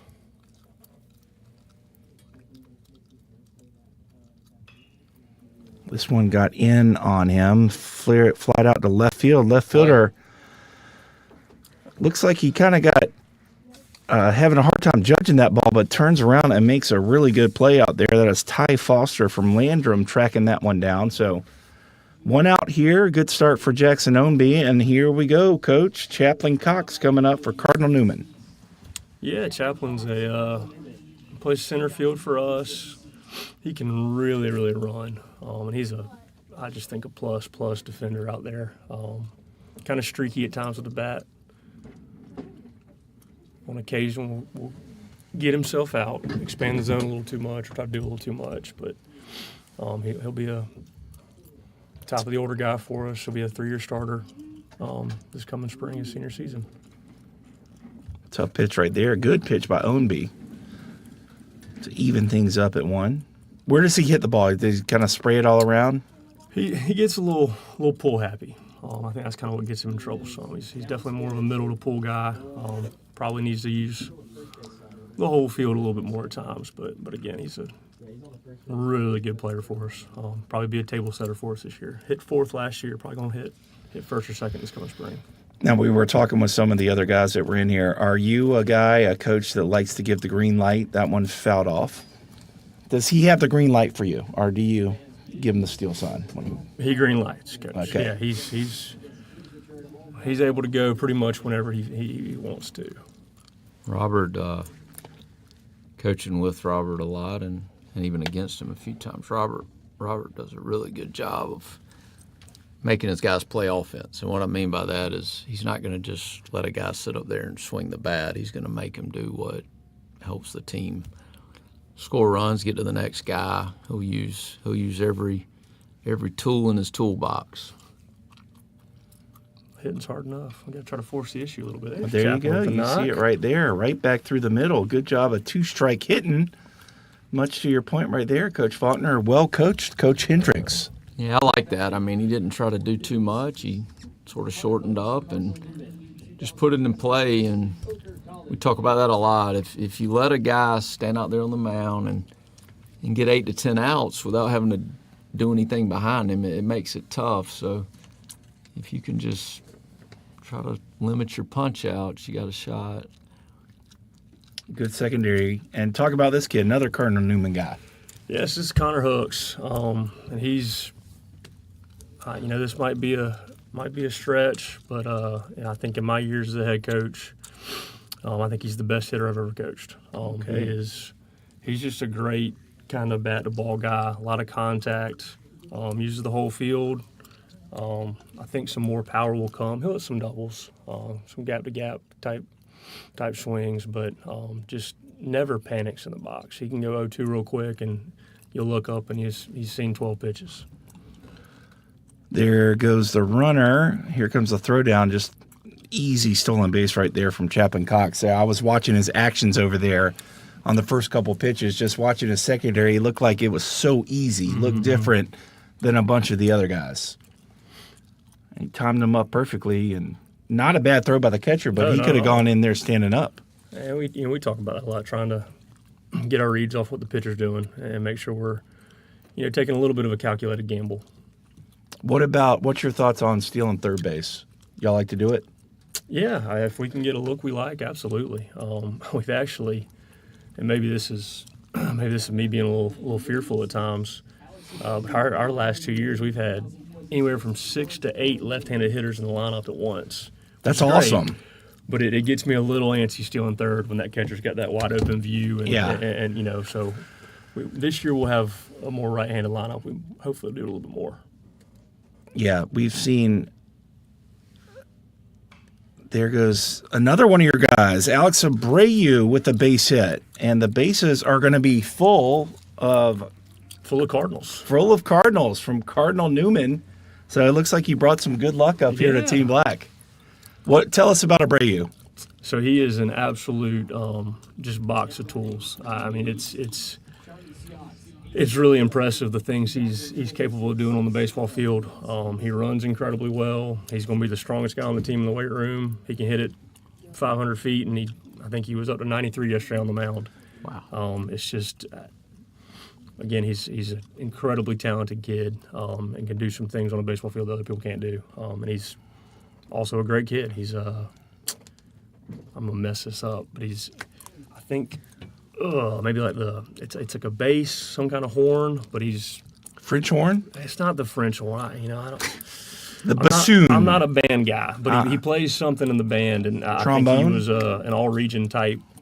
Had a chance to go be an all-state band guy last year. Okay. So I mean, he's just one of those guys that's kind of good at everything. Absolutely. So he was really slinging it in there yesterday, as Charlie Scott has a big opportunity for Team Black. But what is his? Is he a starter, reliever? How do you use him?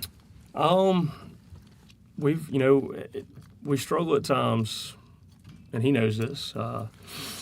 He struggles at times with those strikes. So we've used him more to start games, try to give him kind of a clean slate and a full routine. But we're still trying to figure out where he's most comfortable.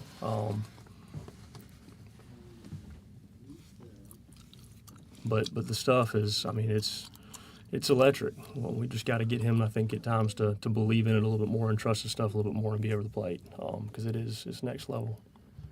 And I believe Chaplain Cox over there at third base might be getting into Omby's head a little bit. He's really aggressive with the lead over there at third, and I mean, he's floating over there with those secondaries. So Charlie Scott draws a walk, and Chaplain Cox will come in to score. So Team Black cuts into the lead here. I believe it's 6-5. I don't know. I think the scoreboard screwed up, but I believe they're one run closer here as Parker McGee steps in. Coach Faulkner, what's the score? The scoreboard says 6-4. I'm not sure if that's correct or not. They've scored one in this inning. This could be two, as Taylor May double play, and just like that, Omby's out of trouble as Team Blue with the 6-4-3 double play, but not before some Cardinal Newman. Cardinals or Cardinal? I believe Cardinals. Cardinals, okay. We're going to have to double check on that. But thank you to Robert Hendricks for joining us. Your guys look great out here. We wish you great luck this upcoming season. Thank you. Appreciate it, guys. Thank y'all for having me. All right, and we will be right back to wrap up the Palmetto games as we head to the bottom of the seventh. We'll be right back.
We good, Brock? He was right. Never had twitch on him. It'd been pretty good. So.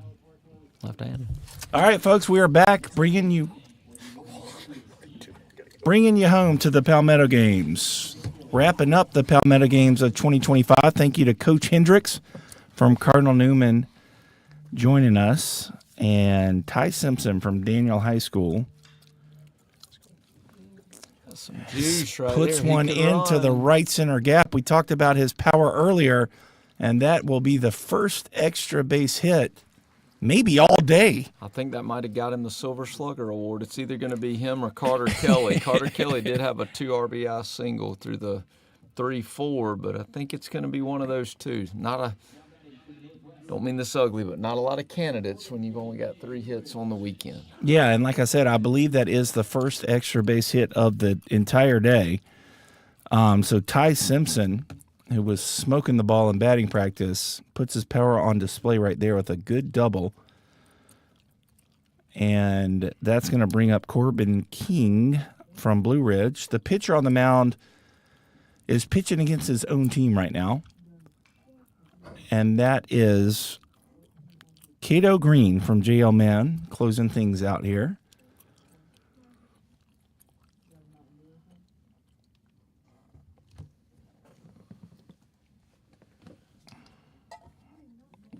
Good breaking pitch there to get King swinging. So 2 down here and the bottom of the 7th. And like Coach Faulkner was saying, there are awards given out after the games. There's a Golden Arm Award, a Silver Slugger Award, a Gold Glove Award, and a Charlie Hustle Award. So make sure to check at Diamond Prospects on Twitter to keep up with all of the award winners.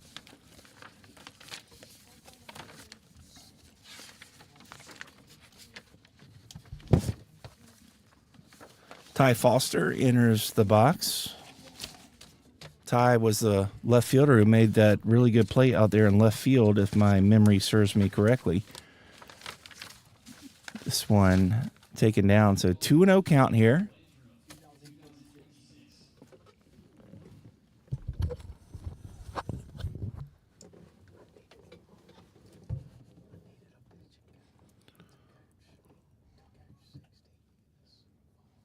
And that one's taken down the dirt. So 3 balls here to Ty Foster. Thanks to everyone who joined us throughout the course of this Palmetto Games. You who are watching the stream and all the guests that we've had. We've had some great guests, some great baseball guys across the state of South Carolina for this wonderful event, the Diamond Prospect Games, the Palmetto Games of 2025 here at historic Riley Park in Sumter, South Carolina. A great event for these high school kids to showcase their skills in front of a lot of colleges and professional scouts. Camden Finley steps in.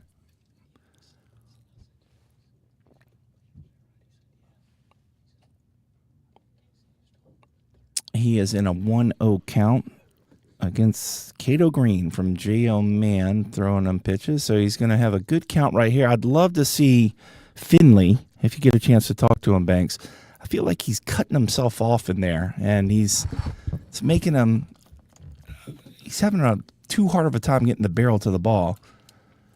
That's the biggest thing that I see that I've talked with Camden about is right there. I think he almost looks for the perfect pitch instead of just getting something out over the plate that he can hammer.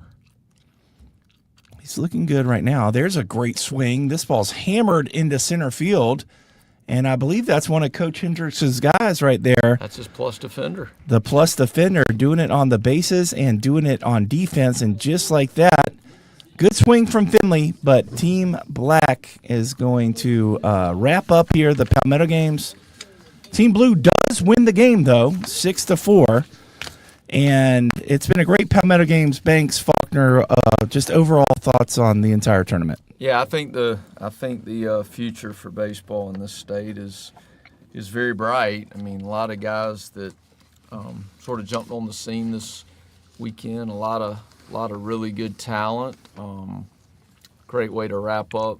Sort of put a wrap on this season and going into next year, starting in the fall. I think it's exciting times just for baseball in our state. Yes, very well said. I certainly concur. So thank you to Austin Alexander for giving us this platform to showcase all these players and to bring it to you on the live stream. So for Austin Alexander and Diamond Prospects, this is Trey Dyson. We will see you next year.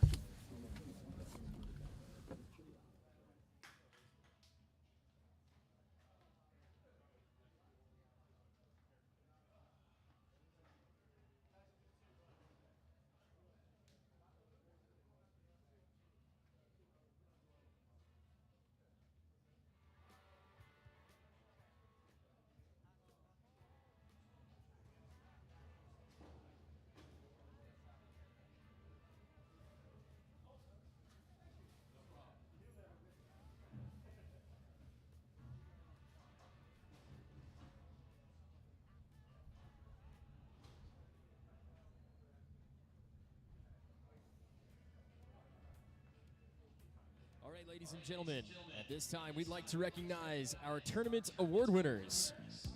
We're both the Northwest, I should say, and Mideast teams.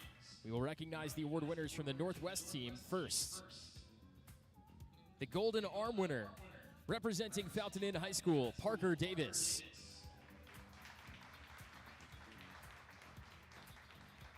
The Silver Slugger Award winner, representing Daniel High School, Ty Simpson.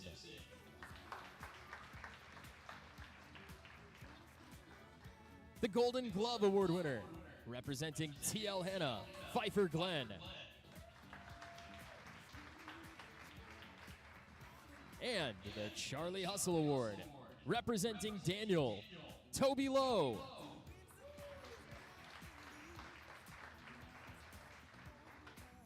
And now to recognize the award winners from the Mideast. The Golden Arm Award winner from Catawba Ridge, Bryce Meal.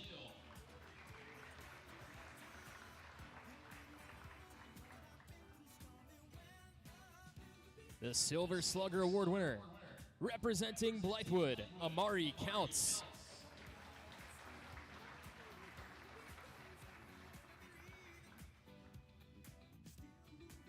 The Golden Glove Award winner, representing Hammond, Colt Babbage. And the Charlie Hustle Award winner, representing the AC Flora Falcons, Charlie Scott. Congratulations, gentlemen. Thank you for your efforts this weekend, and best of luck this year. And now, to announce our overall tournament award winners.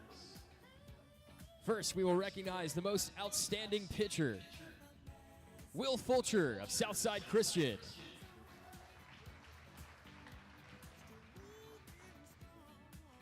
Recognizing our most outstanding player from the tournament, from P27 Academy, Sterling Coxum.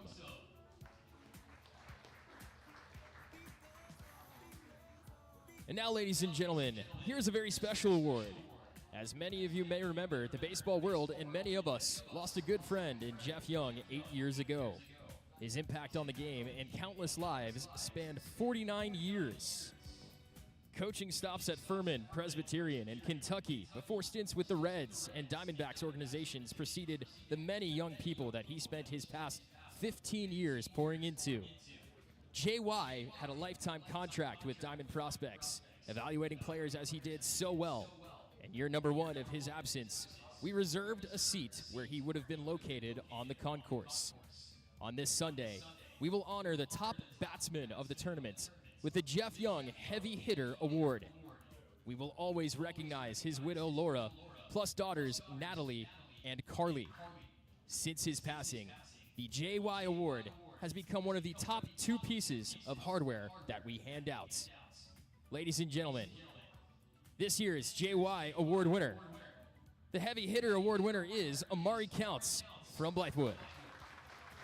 Congratulations, Amari. We know you will represent this award well. Next up is the TO Award. In 2015, 10 years ago, One of Diamond Prospects' original team members was stricken with pancreatic cancer and given a low percentage of chance to survive. Dozens of chemotherapy rounds and just as much radiation never slowed down this warrior. He continued to throw batting practice to his team after working a full day. During his 3-year fight, T.O. only missed one Diamond Prospects event, only because of doctor's orders. Like teammate Rita Alexander, who was diagnosed with cancer a month after Osterman, they're both here today for the 18th time at the Palmetto Games. This year's T.O. award winner goes to Lee Killian of Clover.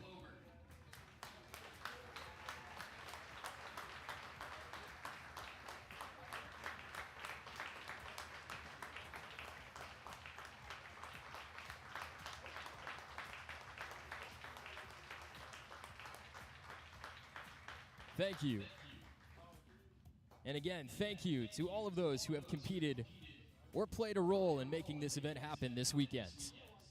Last but not least, ladies and gentlemen, to recognize our overall tournament champion and the head coach of the winning team.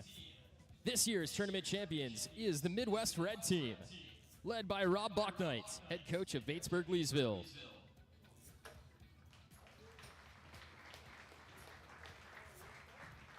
Thank you, gentlemen. Good luck this year, both on the field and off it.